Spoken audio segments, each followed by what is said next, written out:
Hey there! Today we have an interesting problem on our hands that involves filtering data based on specific criteria. In this case, we have two data frames, each containing different sets of information. The task at hand is to filter the prices of one data frame based on the dates provided in the second data frame. It sounds like a challenging problem, but fret not, as we have a solution at hand that will streamline this process for us. Now, let's dive into the solution provided. The key here is to leverage the unpivot and join functions available in poolers. By using these functions in tandem, we can efficiently filter the data we need. The code snippet provided demonstrates how we can achieve this by joining the two data frames on the symbol and date columns.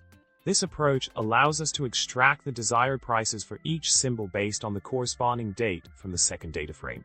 It's a neat and elegant solution that simplifies the filtering process significantly.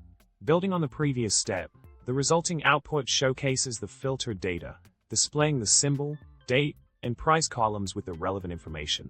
By following this approach, we can effectively filter and extract the prices we need based on the specific dates provided in the second data frame.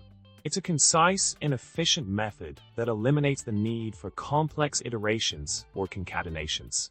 In conclusion, we've successfully tackled the problem of filtering data based on specific criteria by utilizing the powerful functionalities offered by poolers.